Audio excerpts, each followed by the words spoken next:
আজকে ছিল আমাদের দার্জিলিংয়ের প্রথম দিন। আর আমরা প্রথম দিন ছিলাম শিটংয়ের একটি হোমস্টেতে।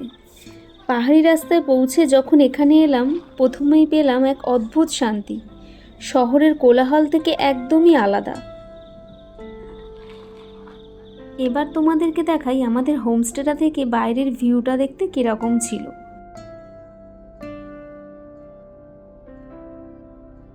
তো সবার প্রথমে গেট থেকে ওপরে উঠে আমাদের রুম ছিল।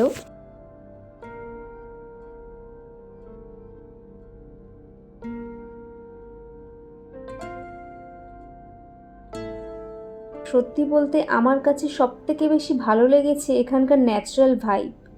কোনো রকম বাড়াবাড়ি লাক্সারি নেই, তবুও একদম হোমলি কমফর্ট।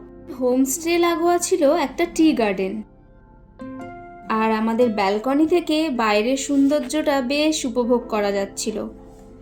সামনে পাহাড়, ব্যালকনি, সিটিং টেবিল, আর তোমরা যদি এখানে গ্রুপ মিলে যাও তাহলে তো খুবই মজা, কারণ এখানে এত সুন্দর বসার জায়গা, সবাই মিলে আড্ডা দিতে পারো, এখান থেকে ব্যালকনি থেকে বাইরের ভিউটা উপভোগ করতে পারো, সকালের চা থেকে ব্রেকফাস্ট সব কিছু এখানে বসেই দেখতে পারো।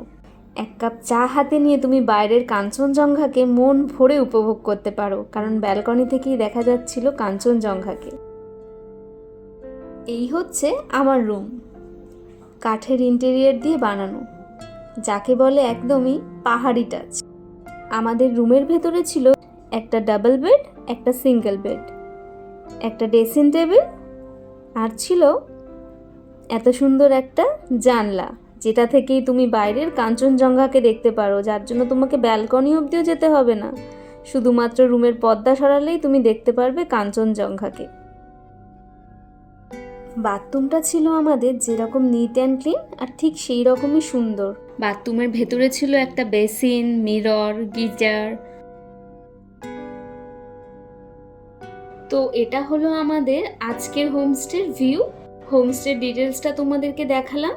নেক্সট পার্টে আসবো যে আমরা এই হোমস্টে থেকে কোথায় যাচ্ছি, কোথায় সাইট সিন করছি, আর কি কি করছি সেটা নিয়ে আসছি পরের পার্টে। ততক্ষণের জন্য টাটা, থ্যাংক ইউ।